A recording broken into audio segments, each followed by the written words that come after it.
dokie. I can't believe it, but this is episode 10 of Answering Bible Contradictions. It might just be me tonight. First time. Everybody else is MIA. Well, they said that they're tentative. So we might have some other people joining in later, but because it's just me, that means it's going to go pretty quickly. I have 15 for this night to answer, and if it ends up just being me and I end up going through them quickly, oh, hey, look, Leif is here. Awesome. I was going to say, it might just be me and it might go super quick, but you're here. So never mind. Yeah. Yeah, cool. I guess we can get started. Unless you got any updates or cool things happening or anything like that. I'm not prepared. This is 2 weeks in a row. I haven't even looked at the questions, so that's okay. You've been 100% on all of them so far. Anyway, I've got a cool little story real quick. I hit up the local Darwa table at my university. Oh yeah, Technically, it wasn't the Darwa table. It was the Palestine activism table. But they were setting up. And the super cool thing was I had a table for the ministry I'm a part of. And I had prayed for God to send me somebody. Every time I'm out there, I'm like, please send me just one person at least that I can have a nice conversation with. Just as some indication that I'm supposed to be here. That this is where I need to be right now. And nobody was coming up. I had a question I set up on a whiteboard, and just nobody was really biting. And then the Palestine table comes and sets up right next to me. And I had been thinking about, talking with some Muslims at some point. And then one of the guys who was setting up the table reached out to me and he said, "Hey man, what's your name?" And I was like, okay, I guess I have to do this now. So I talked to them for like 30 or 40 minutes. And this is all kind of a longer story, but one of the guys, his name was Mikhail. I talked to him for a while and asked him a bunch of questions, and he kept saying the word Yanni in conversation. And I'm like, is he calling me Yanni? Because it kind of seemed like he was saying it in a way where that could be like a term he's using for me. And I was thinking it's either it means like friend or something. It's an Arabic term for friend or something, and he's calling me friend. Or it means like idiot, and he's trying to, hide it and say it to my face or something like that. But I looked it up, and it's in the English transliteration, it's YA''NI, and I think it just means So he was just saying a lot in the conversation, which makes sense, but it would have been fun if it was him calling me an idiot during the whole conversation. That would have been really funny. Anyway, yeah, let's get started on some contradictions. All right, so I have the slides that say part 3. We're on part 10 for the live streams now. I can't believe it. Part 10. Starting with number 116. This one is super easy, so you don't even have to look at this one, really. This isn't really even a question. It's just a statement. The sons of David born in Hebron. Actually, real quick, I'll say, for anybody that this is your first time tuning in, go to skepticsannotatedbible.com. That's where we're pulling all of these from, just so you know that we're not pulling these out of our butt. These are real allegations of contradictions that people bring up, specifically a guy named, I'm blanking on his name right now, Steve Wells. He's worked with the Sam Harris, whatever their foundation is, the Reason Project. He's worked with them before. There's a big poster that they put out years ago where we're pulling a lot of these from. These are legitimate. So, this one is alleging that there's 2 different lists of David's sons born in Hebron. Or sorry. Actually, no, yeah, that is right. Born in Hebron. So I have them bolded on this other list I have on the side. So I'm just going to read out the bolded names. His firstborn is Amnon, then Chileab, Absalom, Adonijah, Shephatiah, Ithream, and these are the sons born to David in Hebron. That's what 2 Samuel says. 1 Chronicles says Amnon, Daniel, Absalom, Adonijah, Shephatiah, and Ithream. So the only difference here is Chileab and Daniel, and it even says it's by the same woman. So I can't believe it, but the skeptic says this is a contradiction in the Bible. What do you think, Leif? First impressions. Same. Huh? Same. The same person. Yeah, it's the same person. It's two different names for the same person. I did not look up what each one oh my gosh. I didn't look up what each one means in Hebrew. Maybe they have similar meanings and you might be looking that up right now, but it's the same person. Both Chileab and Daniel are born to Abigail of Carmel, and both of them are sons of David. So, it's the same person. They have the same parents. Cool. 117. Oh, were you going to say something? No. Okay. Apparently, David never sinned, according to the Bible.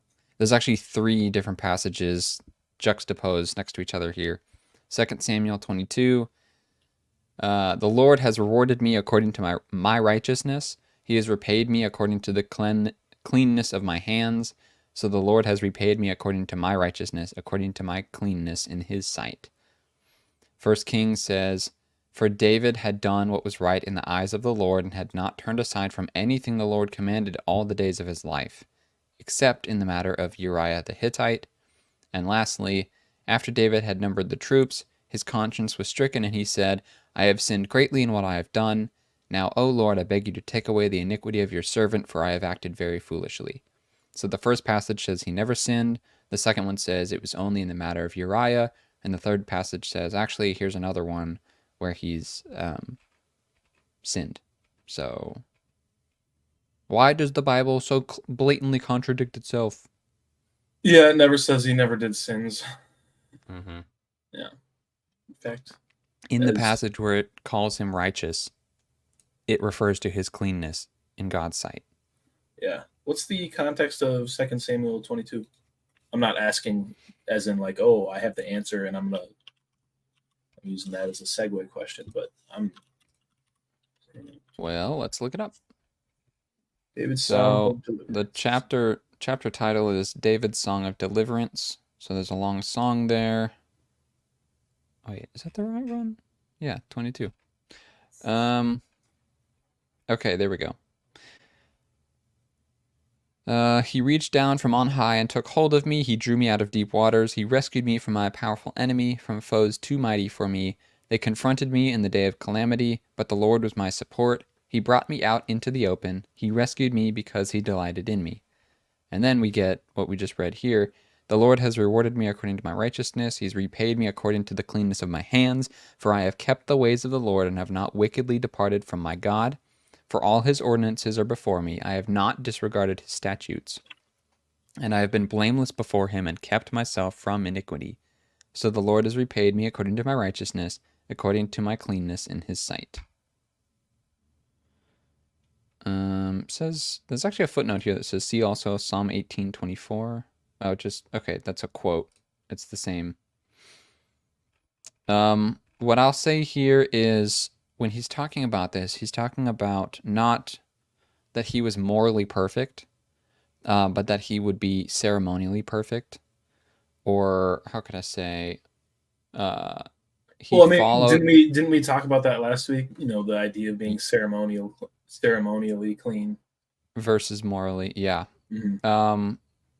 It's talking about him following the law, and probably has a focus on like the ceremonial and ritual things, not so much on moral cleanness, because the Bible is clear that nobody is perfect except for Jesus. Nobody is morally perfect except for Jesus. That's the exception.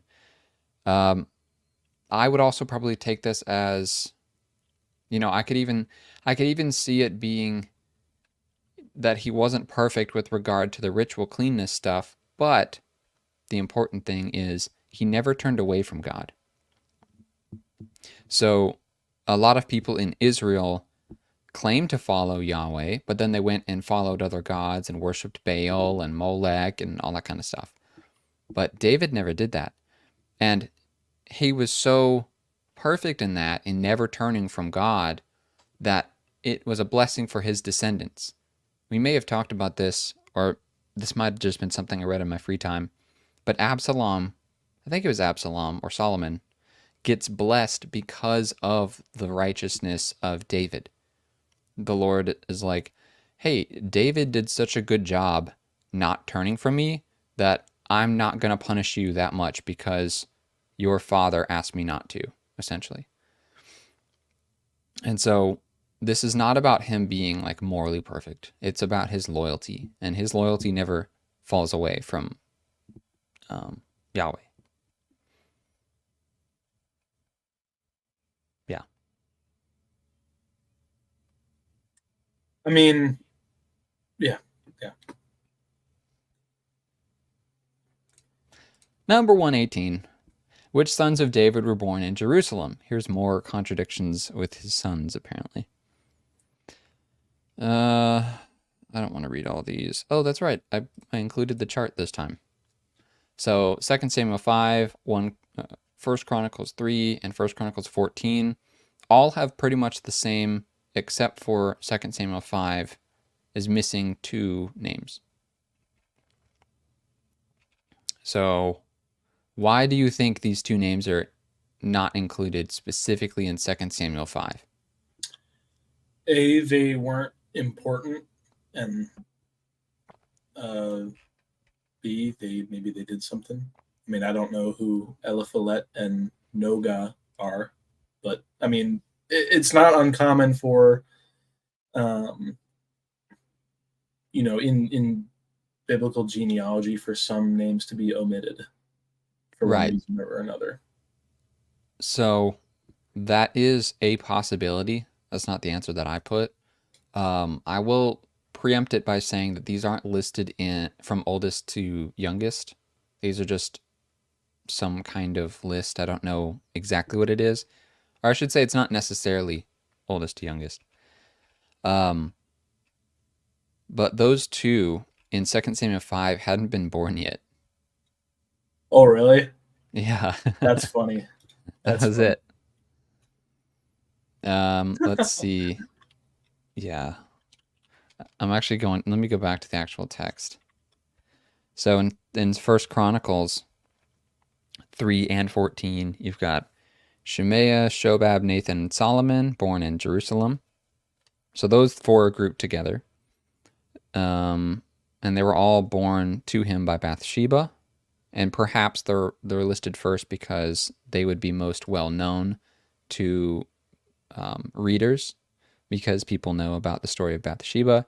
And then his other sons just listed in some, I don't know what order, Ibhar, Elishua, Eliphalet, Noga, Nepheg, Japhia, Elishama, Eliada, and Eliphalet again. That's another thing. There are 2 Eliphilets. They're kind of, sorry. 1 Chronicles 14 spells them differently, and 1 Chronicles 3 does not. But they're 2 different people. And there are some different spellings between 1 Chronicles 3 and 14. But yeah, essentially the answer is that those 2 hadn't been born yet. That's it. Nice. Now, from which of David's sons was Jesus descended? This is a fun little one. I like this one. You probably know this answer already because we've kind of discussed it already. Matthew 1, 6-7. Both of these are genealogies of Jesus, and they disagree about the son of David. And Jesse, the father of David the king. Next, David was the father of Solomon by Uriah's wife, then Rehoboam, then Abijah, then Asa, and then so on and so forth, down to Jesus. And then Luke 3, the son of Maliah, the son of Menah, the son of Mattatah, the son of Nathan, the son of David. So Matthew is counting from David going down. Luke is counting from Jesus going up. But Matthew says Matthew says Solomon, and Luke says Nathan. Which one is it, Christians? You look like you're well, one gives. I'm just looking at the verses, but one of them is Mary's and the other is Joseph. Yeah. So that is not the only proposed answer, but that is, I believe, the consensus answer. That I gotta remember which one is which. Matthew's genealogy is Joseph's genealogy, and Luke's genealogy is Mary's. So here's a paragraph that I wrote about this. Matthew's genealogy says this is the record of the genealogy of Jesus, not this is the lineage of Jesus. The indication of that is that this came from some record used to verify the lineage of Joseph, essentially Joseph's ID card saying, this is how I can prove I come from the line of kings. It's generally accepted that Luke records the lineage of Jesus through Mary. However, lineages went by the male line, so Joseph's name was used in place of Mary's. But it says in Luke that Jesus was regarded as the son of Heli, and then the son of, the son of, the son of, all the way back to David. The point there being, let me see. Yeah, the term son of could mean more than just a son of one generation separation. So when it says he's the son of Heli, it's not saying he was born to Heli, but that he's related to Heli through Mary. And simply it says that he was regarded as the son of Joseph, not that he was the son of Joseph. So there's not a biological connection there in Luke. So that's why people think that this is actually the genealogy of Mary, just kind of, I don't want to say passed off as the genealogy of Joseph, but kinda, just because it was a common thing to have genealogies be through the male line instead of the female. That's it. You look like you were looking up something. So did you want to say something about this one? No, nothing. Okay. But you know what? Russell exposed us. We are reality trolls. You are right. I was just looking at that. Russell has joined on a few live streams. He was the guy a couple weeks ago who said something like, there's no higher form of arrogance to say that you have a personal relationship with an all-powerful deity. It's like, but he's saying the same thing here. Yeah, no, that's what I mean. Yeah, I said it the last time, and I'll say it again. I like your profile pic. I'm a big Doctor Who fan, at least pre-Jodie Whittaker. But yeah, I think this is this comment. What can I say? It depends on what you mean about knowing something of a deity, and I don't know why that would be audacious. Like, if there's a God and he's made himself known, then we can look to what the evidence says. Like, we can observe those kinds of things. There's a video that just came out from David Wood, actually.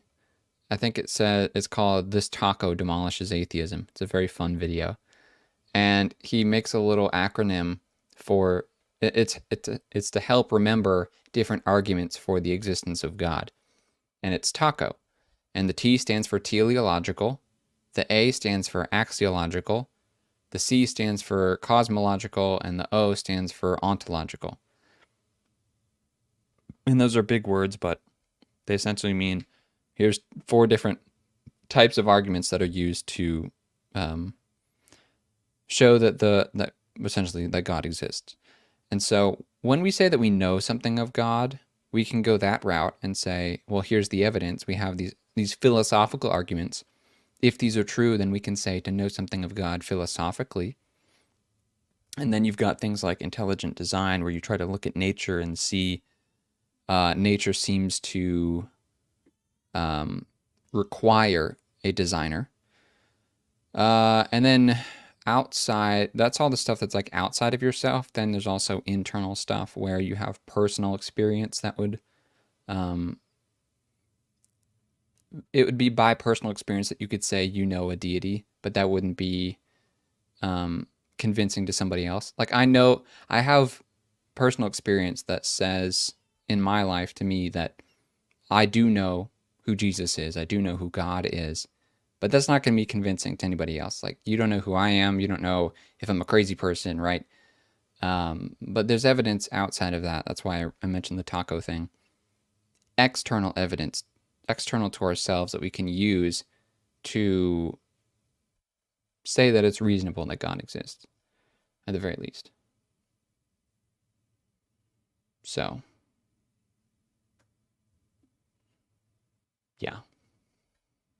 Also, Russell, you've said in several comments of yours, like this one, faith comes with wolves dressed as sheep and preaching to the choir. I think you've talked several times about people misusing religion to lead people astray and hurt others. I think you're right about that, but I would say you don't have any kind of justification to say that those things are evil outside of the existence of God, because God is the source of good. He is good. He is the standard of good. And so without a standard, you have nothing to point to say, compared to that, this thing is evil. So when you say it's bad that people misuse religion to lead people astray, or it's bad that wolves in sheep's clothing do terrible things to the sheep, you are assuming the existence of a moral standard, which would imply the existence of God. So, yeah, there you go. Faith is evil. You said faith is evil. How do you know it's evil if you don't know what the standard of good is? So, yeah. Cool. Thanks for commenting, though, Russell, because I think it's nice to have somebody interacting with us. That's what makes these live streams really fun. So, on to the contradictions, unless you had anything you wanted to say, Leif. Yeah, I mean, I would argue that the ultimate audacity would be denying the creator's existence and putting yourself in his place. I would argue that would be the ultimate audacity. Mm.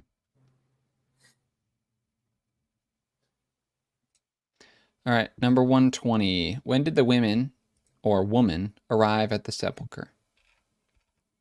So John 21 says, early on the first day of the week, while it was still dark, Mary Magdalene went to the tomb and saw that the stone had been removed from the entrance. And Matthew 28:1 says, after the Sabbath, at dawn on the first day of the week, Mary Magdalene and the other Mary went to see the tomb. So was it Mary or was it Mary and Mary? Yes. Actually, sorry, that's not the that's not the actual contradiction said here. That is one that we will get to later. And you already answered it. Yes. This one is, yes, sorry. John 21 says while it was still dark. And then Matthew 28:1 says at dawn. Also, Mark 16:1 and 2 says just after sunrise. So what time of the day did they go and do that? Well, it takes a while to walk to the tomb.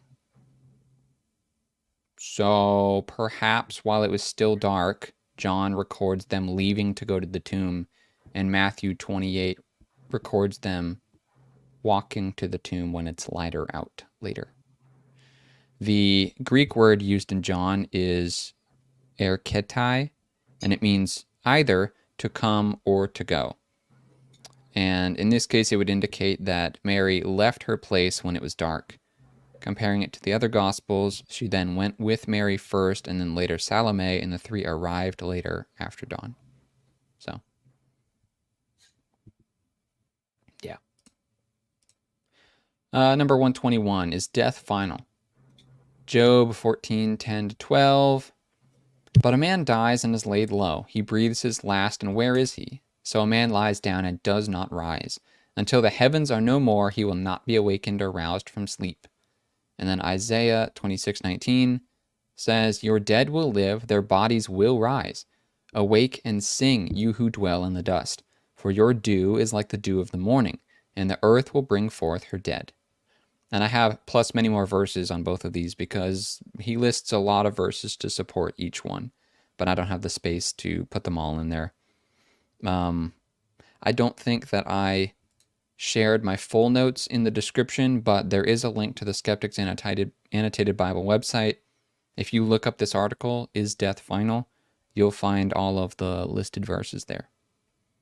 So, why does Job say a man does not rise and Isaiah 26 say their bodies will rise? What's going on there?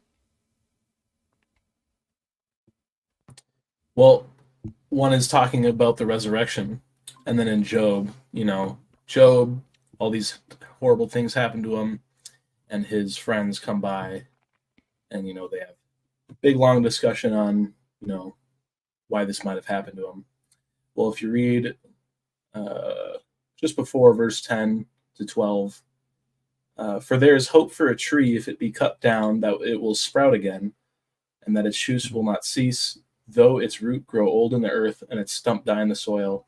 Yet at the scent of water it will bud and put out branches like a young plant. But if a man dies and is laid low, man breathes his last, and where is he? So, after natural death, it's not like, the birds and the bees don't work by you dying and then a new you popping out, Right. It's talking about your physical death versus your natural death, I should say, versus Isaiah. It's talking of the resurrection, which has nothing to do with how we are in our natural state. Right. And actually all the verses that would be like saying, when I die, let's say I die tomorrow, 3 days later, I'm still dead. But that didn't happen to Jesus, right? Right. So just because, Yep. The first half of the verses where Job is listed with all these other verses, they all refer to physical death.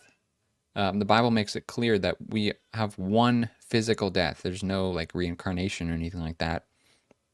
We don't just get up again. It's not like we're a phoenix and we can physically die over and over again. But then Isaiah 26 and the verses that are listed with that are talking about spiritual death.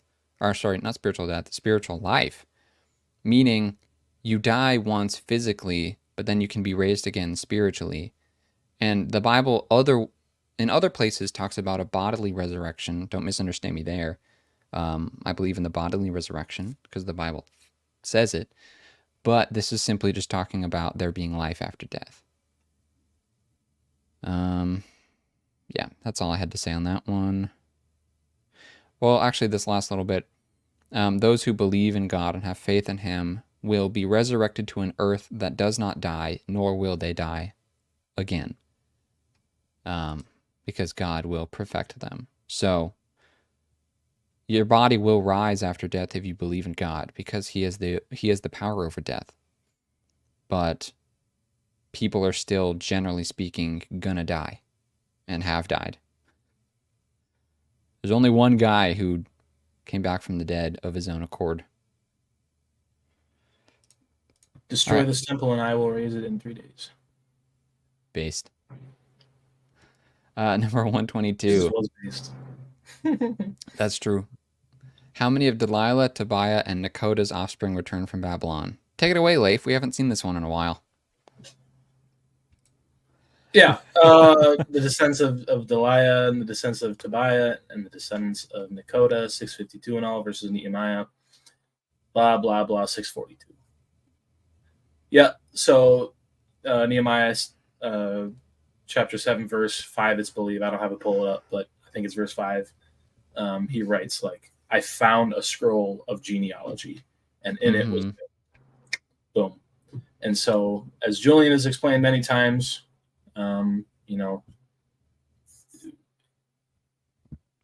I forget entirely everything that you would say about it, but it involves one, it's a different record, so we don't know if people left and they were no longer included. Sometimes the numbers are greater in Nehemiah, so maybe more people came.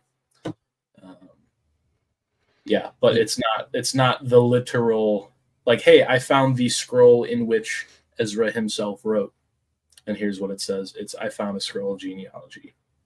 Right. There's multiple possible answers for why the numbers are in dispute. But there's, I don't even want to go over it. See live stream number 2. We went over this in live stream number 2. This is contradiction number 13, if you want to look at the list. There's also a website called Contradicting Bible Contradictions that has an article on this, on all of these. You can look up number, I don't remember what number it was on that website. I think it is still number 13. But what to say? The numbers don't need to match up for multiple reasons. I don't know. I think I'm just going to leave it at that because we've covered it so many times and we will cover it in the future, and you pretty much said all of it. So, number 123, to whom did Peter deny knowing Jesus? I bolded these so that we don't have to read the whole passages. And I also have a little chart. So there are actually 4 accounts here in all 4 Gospels. Apparently my dog is attacking my door. Sorry. I don't know if anybody can hear that. A servant girl came up to Peter and he denied Jesus to her. And then there was another servant girl and then those standing nearby. That's all in Matthew.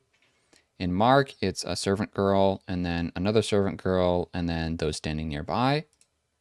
In Luke 22, it's a servant girl and then someone else and then another man. And then in John 18, it's a servant girl and then they and then one of the high priest's servants. So this is what it looks like with all 4 of them put next to each other. So all of them seem to disagree with each other at some point or another. So why? What is the point? Like, why do they all differ? Is it just a contradiction? Just a blatant contradiction in the Gospels? Something that cannot hopelessly be harmonized? Well, I mean, for the third time, it's, Matthew and Mark say a crowd of people, and then Luke and John, another man. A man would be in that crowd of people. A servant of the high priest might just be, like, we know John to give more details. Right. Yeah. What do you have for round 2? Well, I'll say first that for round 1, all of them say a servant girl, so there's not really any reason to think that they contradict each other there. For 2 and 3, John says several people, and Matthew and Mark say a crowd of people, so both of them are groups. At least one of the gospel writers says that there's a group there. And the other gospel writers in both of those circumstances they never say only.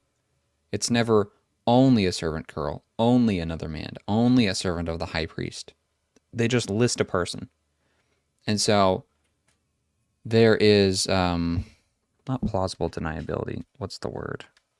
I'll just say plausibility that servant girl 1 is the person that Peter denied Jesus to the first time. And then for the second 2 times, there's crowds of people. And there's various people in them. And the gospel writers picked out certain people in those crowds for one reason or another. But none of them say only one, so none of them can be said to directly contradict one another. They're supplementary. Pretty much what you just said, just with more words. All right. Number 124. Who destroyed Sodom and Gomorrah? Wait, are we really on 124 already? This is going by so quick. It's been 34 minutes. Genesis 19. Because we are about to destroy this place, for the outcry of the Lord against its people is so great that he has sent us to destroy it. And the us in that sentence is the angels that were sent. I'm going to get a lot. Uh-huh. And then later in Genesis 19, then the Lord rained down sulfur and fire on Sodom and Gomorrah from the Lord out of the heavens. So did the angels destroy it or did God destroy it? As with many other passages in Scripture, I'm amazed that the skeptic thinks that a single chapter contradicts itself like this. One chapter is written by the same person pretty much every time. So do we really think these people are that obtuse that they don't see things like this? There's probably a reason that they wrote it like this. What do you think? This is a relatively simple answer. Yeah, I mean, one could say like, well, I mean, in Revelation, you see when God's wrath is being poured out, you see it being angels being the instrument um, of Him doing that. So it's not like 1924. First off, the first Lord there is talking about the pre-incarnate Christ, the one who was with Abraham or Abram right there. So shout out. But who's to say that the Lord didn't use angels to bring destruction about? But ultimately, it was the Lord who brought said judgment. But I was kind of looking at the comments, so I didn't hear the first half of what you said. Let me just say what I was going to say, and you tell me if it is the same as what you said. Essentially, the angels were ambassadors for God. So the important point of Sodom and Gomorrah being destroyed is God getting the glory. So when God sends the angels there, perhaps they have some power over Sodom and Gomorrah, but they are the ambassadors for God and are acting on His behalf. So when they say He sent us to destroy it, it's by the power of God that still is being done. Yep. Yeah, God got the credit for that. Because I said, you look in Revelation and it talks about God's wrath being poured out, and it's angels who are pouring out the bowls. Right. Yeah. And so ultimately, it does come from the Lord. I'm remembering in the story of Sodom and Gomorrah, the Lord comes down with the two angels to see Abraham. And then the two angels go to collect Lot. And the Lord is still described as being on the ground when the Lord rains down fire and brimstone, or sulfur and fire, on Sodom and Gomorrah. That is, I think, also alleged to be a contradiction in this list. It's like, okay, is the Lord in heaven or is He on earth? What's going on? Who's the one actually destroying it? And that is an example of something that we would point to say that is a pre-incarnate version of Christ. It's not Jesus because Jesus hasn't been born yet, but it's the Son. It's the Son, right? It's God the Son in an embodied form, but not an incarnate form, on earth, calling down fire from heaven while the Father is the one who sends it. Something like that. And so, if I'm remembering correctly, you could also just say that the people who are being sent to destroy this place includes God the Son being there. So it's still God being there. And He's the one who's going to destroy it. So, yeah, I can't remember if the passage actually says that. Let me just look up Genesis 19 real quick. Are you referring to 24? I'm referring to 13 because it says He sent us to destroy it, and I couldn't remember if the Lord is being described as being there yet. No, it's when they're actually going to see Lot, so it is just the two angels. Yeah. Okay. Well, I gave an answer to a further contradiction later down the line, but I'll go back to our first answer. They're acting on behalf of God. You mean there's not 600 different arguments? Yeah.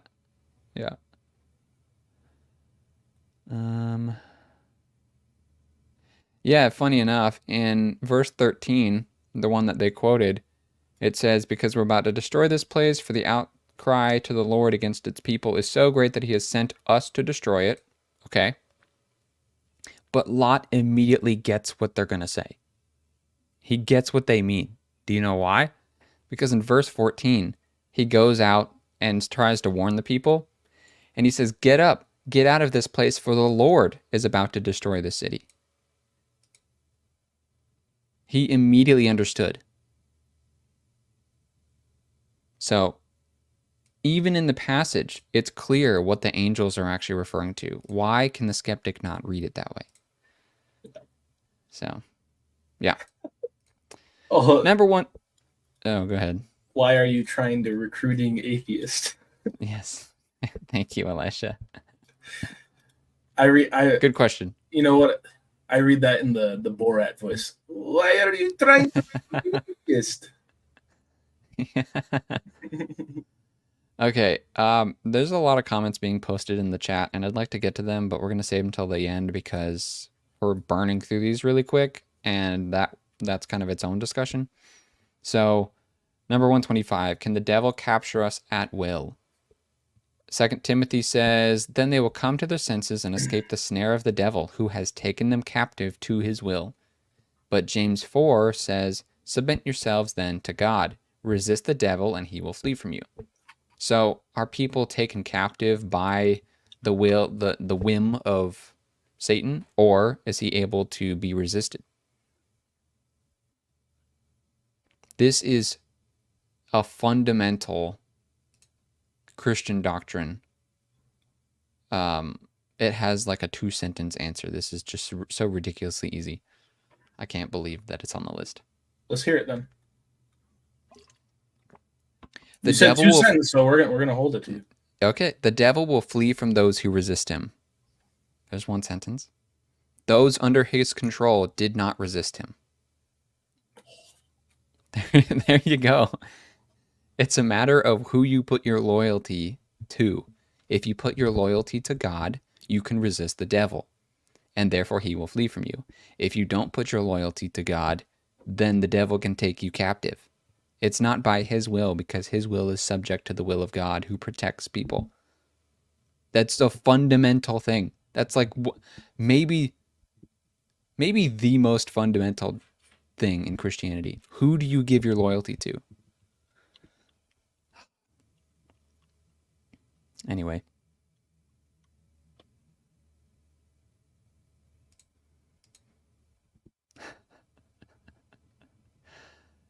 Nice comment. I like it. Yeah. We love you, Russell. We love you.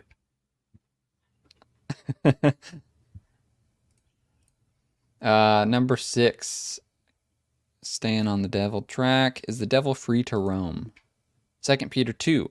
For if God did not spare the angels when they sinned, but cast them deep into hell, placing them in chains of darkness to be held for judgment, so on and so forth. And 1 Peter 5. So Peter doesn't know what he's talking about. He's contradicting himself. Be sober-minded and alert. Your adversary, the devil, prowls around like a roaring lion, seeking someone to devour. So, what's going on?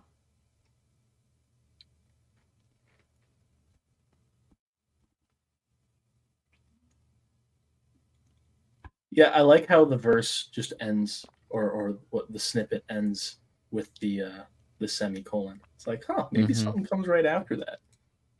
You know, I'll have to check the website. I don't remember if I cut that off just for the sake Maybe of. it's your doing. No, Maybe no. you're trying to recruiting atheist. Let me just look up the article real quick because you're making me think. Free to roam. For if I God, don't. starting I at don't. verse 4, 2 Peter 2. For if God did not spare angels when they sinned, but cast them into hell and committed them to chains of gloomy darkness So until in judgment. the King James, that's not actually a semicolon there. It's just a period. So. If he did not spare the ancient world, but preserved Noah, a herald of righteousness, with 7 others, when he brought a flood upon the world of the ungodly, if by turning the cities of Sodom and Gomorrah to ashes he condemned them to extinction, making them an example of what is going to happen to the ungodly. And it's all these ifs. Let's see where it's leading. And if he rescued righteous Lot, greatly distressed by the sensual conduct of the wicked, for as that righteous man lived among them day after day, he was tormenting his righteous soul over their lawless deeds that he saw and heard. Then what? Then the Lord knows how to rescue the godly from trials and to keep the unrighteous under punishment until the day of judgment, and especially those who indulge in the lust of defiling passion and despise authority. Yeah. So I would say that all of those former if statements are not saying that they're conditional things, but that they did happen. And I would say that there's 2 possible answers for this. Let me Also, see. the Yeah. Okay. it's the footnote said the word translated as hell is Tartarus, which Yes. because Sheol, it Hades, same thing. The yeah, because abyss. if I remember correctly, Tartarus, this is the only time it's used in scripture. I think so. Yeah. Because usually it'd be like, yeah, hell or uh, Sheol. Sheol. Right. So is it referring to But exactly the same thing? Sheol is Maybe. Hebrew, so Tartarus is Greek. Sorry. Right. Yeah, yeah. I believe it is referring to the same thing. You know what? I said that there's two possible answers for this. I'll go over the first one quickly, but we have to have a counter up. You mentioned this, I think, last stream. It's been 0 days since I mentioned Michael Heiser. Because I'm going to get to that in a second.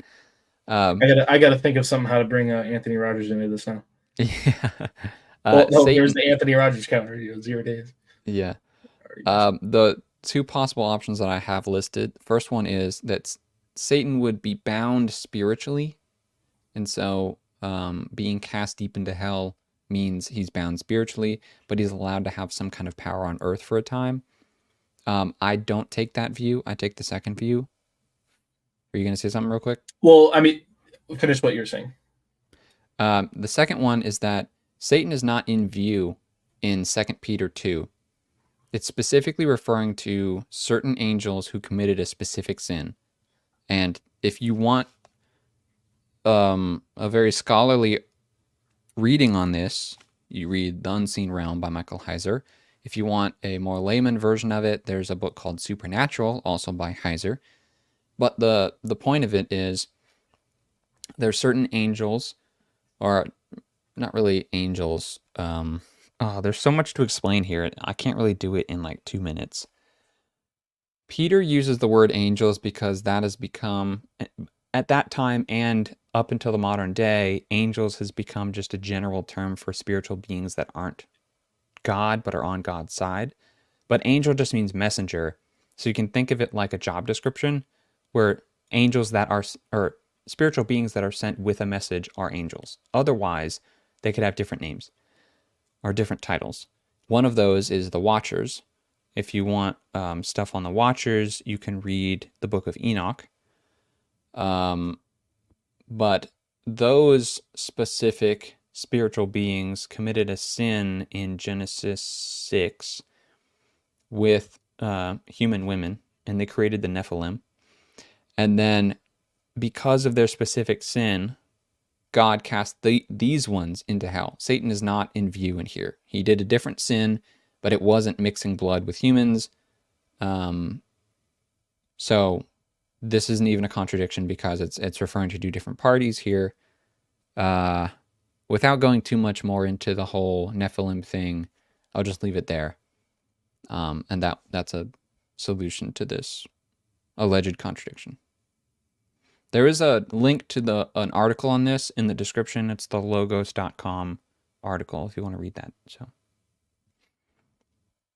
yeah. I mean, another two things would be, when Jesus says, like, before entering, a house, you must first bind up the strong man, referring to Satan. And then in Luke 8, where he cured a demon-possessed man, and the demons begged him to not, send them into the deep. Right. So there's an idea. Well, actually, yeah, there's one view saying like some have been bound and aren't, about out and about, and then others, such as, I guess, mainly the devil, are free to roam. Yeah. Anybody wanting more info on this kind of stuff too, you can look up the Deuteronomy 32 worldview. That kind of gets you down the rabbit hole. A lot of really cool stuff in there. I think I've been looking a lot more into it recently. This is kind of my second time going through this stuff, and it really does make the Bible a lot richer in so many different ways. So Deuteronomy 32 worldview, it answers questions like this. And this would be the kind of question where the average Christian would kind of get tripped up. because typically as Christians, when we think angel, we think good spiritual being. And when we think demon, we think bad spiritual being. Neither of them being God, of course, or the devil. But it's kind of like two different camps. And God is leading one, the devil's leading the other one, and then their pawns are all angels and demons. But it's not really like that. It's not so cut and dry. Or like uh, that illustration of like Jesus and Satan arm wrestling. It's like, I uh, I thought you were gonna say that. that doesn't work like that. No, Doesn't work like you that. know, It's more of one's heel is bruised and the other's head is absolutely crushed. That's what it's like. I've had the idea for a while of writing a short story, and I guess somebody might steal this now, but whatever. A short story where it's from the perspective of someone who's a believer in God, and this kind of takes a pre-mill eschatological view. I'm not pre-mill, but that's what the short story does, where they're prepping for the final battle with Satan and the demons and all that kind of stuff, and all the believers not in God.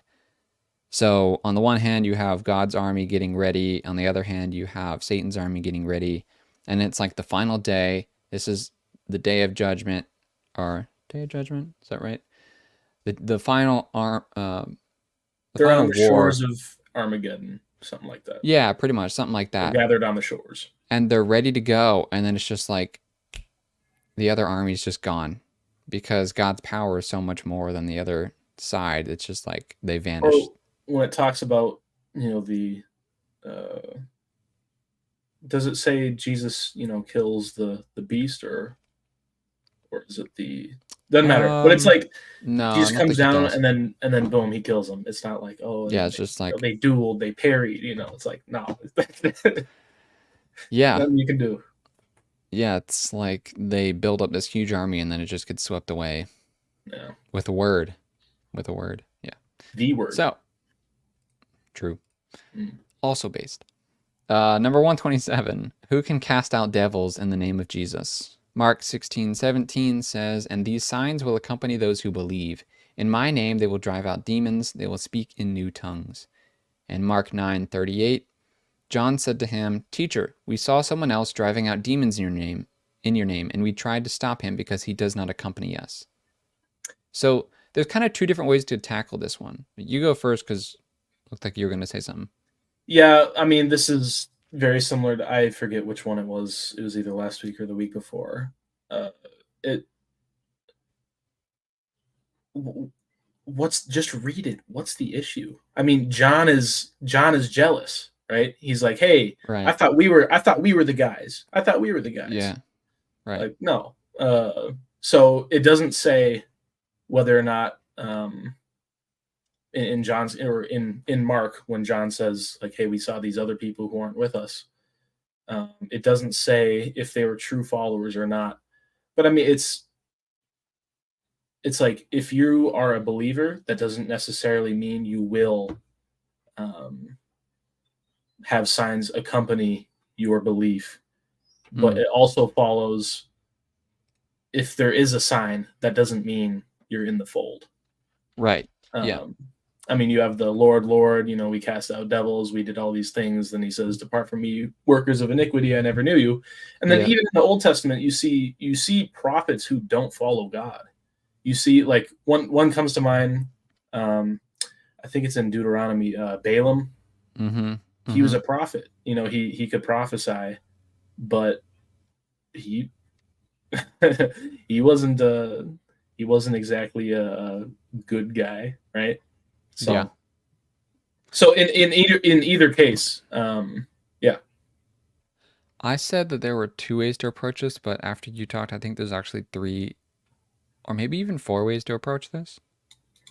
So the first way, I would say the simplest way to solve this is to say that Mark 16:17 is not authentic.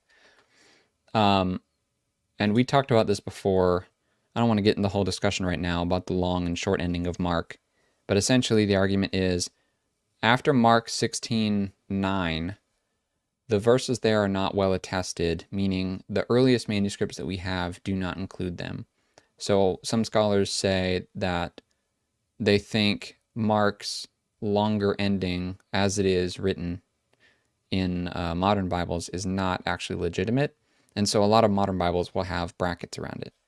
That's one way to solve this, because then the contradiction evaporates. Second way is to accept Mark 16 and 16 as it is written, as inspired scripture, the whole thing, but then to say that in Mark 9:38, the man that they're talking about is a believer, and he's not one of the 12 disciples, but he's a believer. So the signs will accompany those who believe. So then that's not even a problem. The third way would be to acknowledge, like you said, that you don't have to be a believer to cast out demons, because there seems to be some kind of allowance for non-believers to do that, even to deceive people. I'm not sure I would necessarily go with that one, because in Mark 9:38, Jesus says he who isn't against you is for you. So it seems like they're kind of on the same side. Yeah, And but then, it's like you said, no matter how you spin it, this alleged contradiction, it doesn't stick. right, right. Yeah. I'm just looking at Mark 9 real quick just to make sure if they said anything else about this other guy. I don't think so. No, it doesn't. It just says we saw someone else driving out demons in your name, and we tried to stop him because he doesn't accompany us. And Jesus replied, "Do not stop him, for no one who performs a miracle in my name can turn around and speak evil of me." So it seems like he's saying, hey, you're on the same team. For whoever's not against us is for us. So, yeah.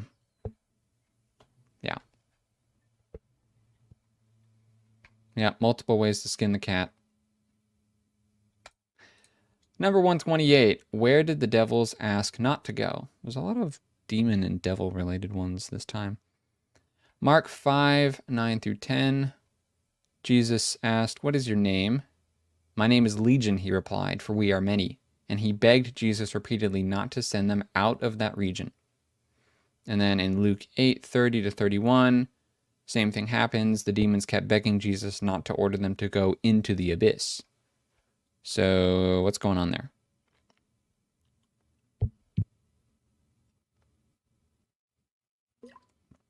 This may bring up a little bit of a Greek lesson as well. Man, I wish we had Christian If you here. got the Greek up, then go ahead. The word for region in Mark is choras, something like that. Choras. It means more literally a space of territory. This accords with the other plea recorded, because the demons had their territory and Jesus could remove them from that territory and send them into the abyss. So they pleaded for both things. Essentially, they're saying, this is our territory, spiritually speaking. Don't send us out of our territory. Because in order to send us out of our territory, you'd have to send us into the abyss. And Luke 8 is just kind of shortening that and saying, don't send us into the abyss. So it seems like they're both referring to the same thing. Region doesn't mean that geographical region. Like, hey guys, you're in this man, and I'm going to send you to the next state over. Well, nothing in the text indicates that, right? He sends them into the pigs, and they go down into the ocean or into the sea. Does that mean like they swam away or something like that? Well, No. you're gonna have to go to the Greek, because in Mark 5, they're asking to not be sent from, like, hey, we're here, don't make us leave, versus, hey, don't make us go there. Mm-hmm. So it's two different, I don't want to say categories, but It's two different ways to approach the same yeah. plea. Yeah. Don't make me go there versus don't make me leave here. Mm. Same Yeah. result, but different wording. Yeah. Good way to say that. You know what? This could also connect to the Deuteronomy 32 worldview. So there's another plug for that. 129. Does God desire animal sacrifices? Exodus 20. You are to make for me, and honestly, like all the Pentateuch, right? You are to make for me an altar of earth and sacrifice it on your burnt offerings and peace offerings, your sheep and goats and cattle. In every place where I cause my name to be remembered, I will come to you and bless you. And then, on the other hand, Psalm 51 in the Old Testament says, for you do not delight in sacrifice, or I would bring it. You take no pleasure in burnt offerings. In Matthew 9 and 12 say, but go and learn what this means. I desire mercy, not sacrifice, for I have not come to call the righteous, but sinners.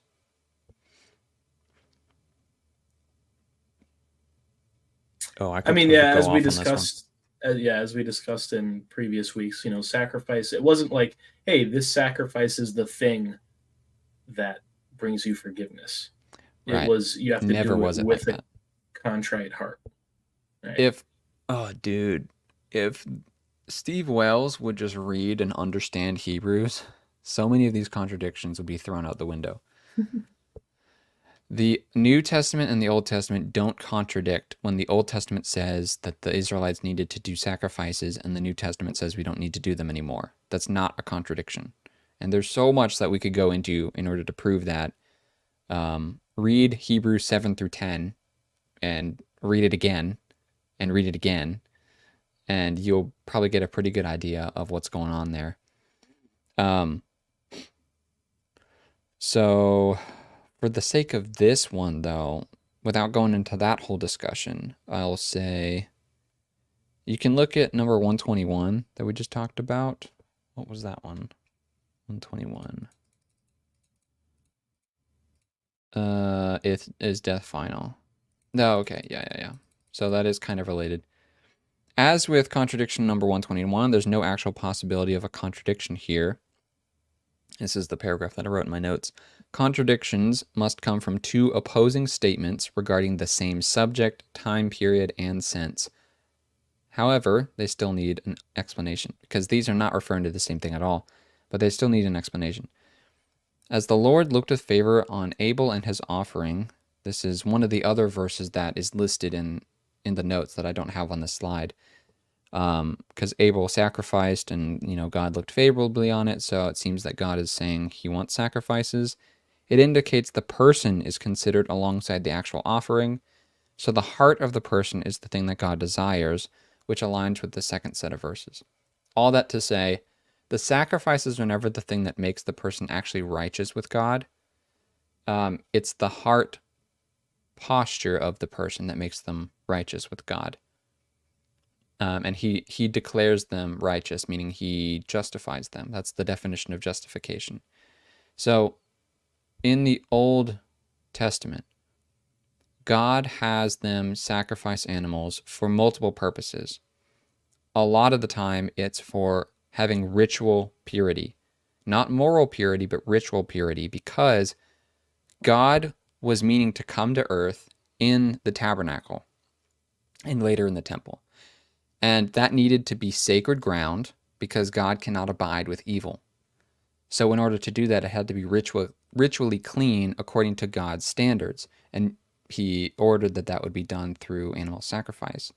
So I don't want to even get into that whole discussion right now. Well, I mean, But and the ultimate reason for having it's like, oh, why can't it just be plants? You're killing it. Well, the purpose for that is sure. it all points to Christ, right? That's yes, but there's Or multiple ways. well, There's you're multiple talking about answers. ritual. You're talking about ritual.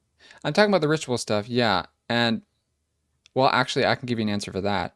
The reason that it's animals and not plants is because in the Old Testament, ancient Near East context, if you look more broadly than just the Israelite people, and this is even still a consideration today. I mean, we're more scientific about it, but blood is considered, in effect, like a life source. So even today, we would say, hey, if you lose enough blood, you're gonna die, right? So you need blood to live. Okay, so blood is a form of some kind of life source, but God is the author of life, and so blood belongs to Him. He's the creator of life, and blood is the life force, so God and blood are connected.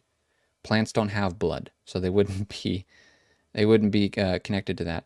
But even Actually, I just thought of this off the top of my head. There are grain offerings. When somebody is too poor in the Old Testament and they couldn't bring some cattle or a sheep or even two turtle doves to sacrifice, they would bring grain, and grain is a plant. So that is still included. But the majority of the time it's that life is in the blood and blood is connected to God, so you have this whole blood sacrifice thing. Um yeah. Yeah.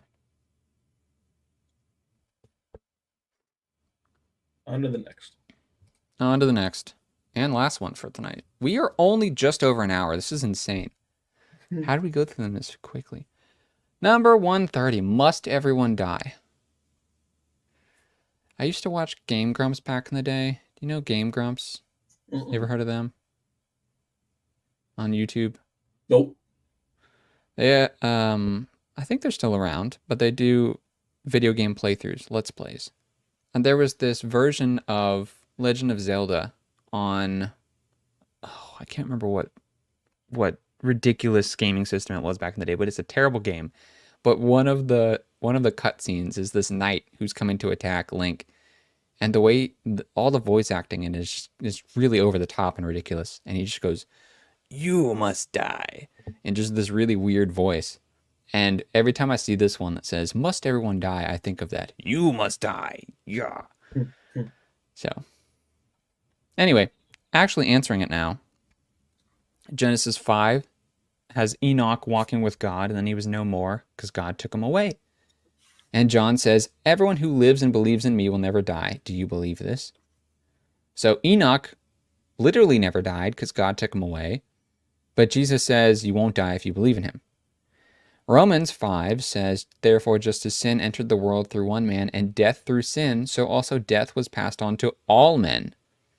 And Hebrews 9 says, just as man is appointed to die once, and after that to face judgment. So the Bible is pitted against itself again. What you got?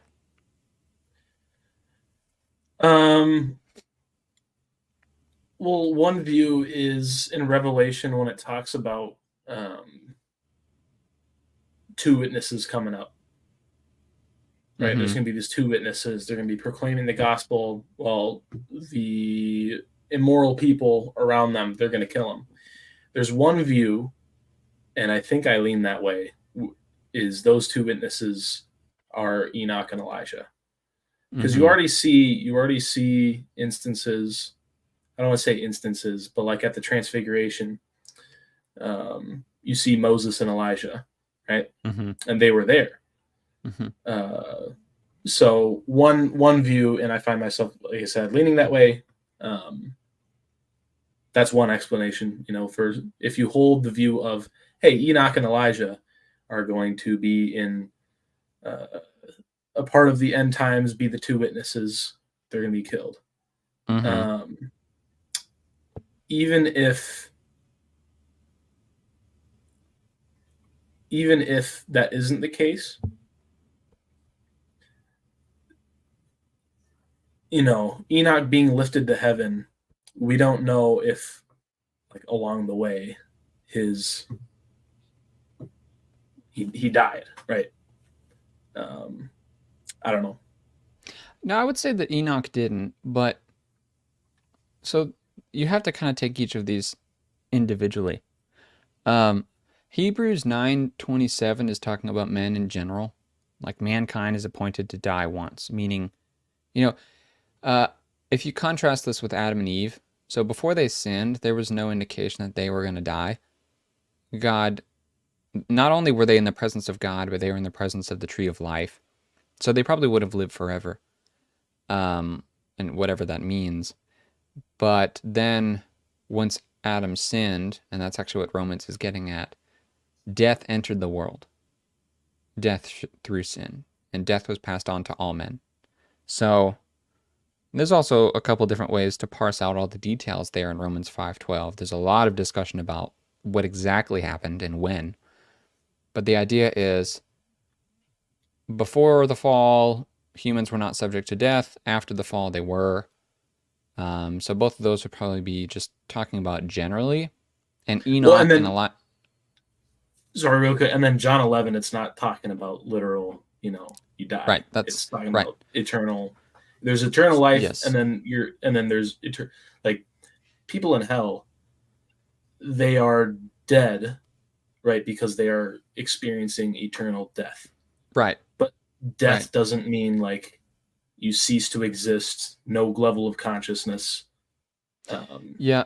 so Another thing that would help Steve and other atheists um, weed out bad allegations of contradictions is to understand that there's two births and two deaths in Scripture.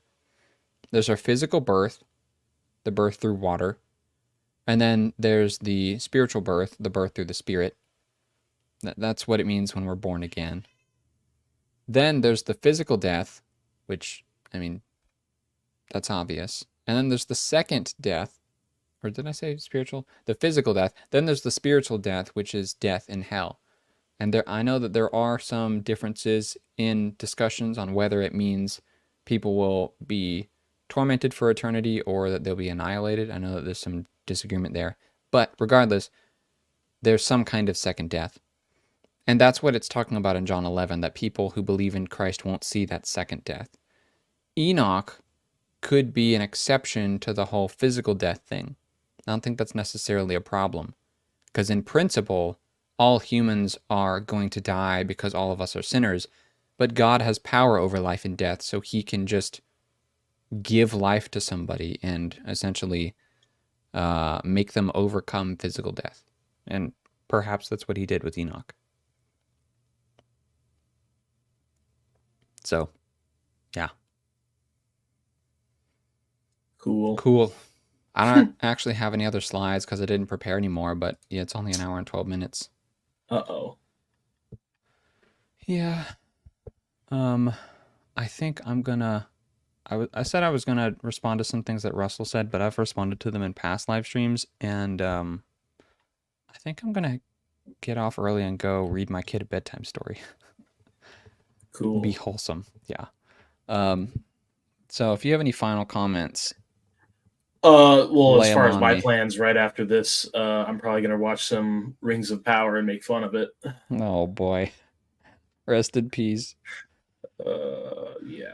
Ouch. You should watch Inspiring Philosophy's live stream on Rings of Power. Oh, he has one. He's a big Tolkien nerd, and he talks about it, and it's really good. So Elijah says, "Yee." Oh, he knows about True. that. He knows about that. Yeah, true. Uh, Yeah. All right. Well, we blazed through those super fast. I hope that future live streams are just as quick as that. I'm gonna go, but I'll see you guys next week. Peace.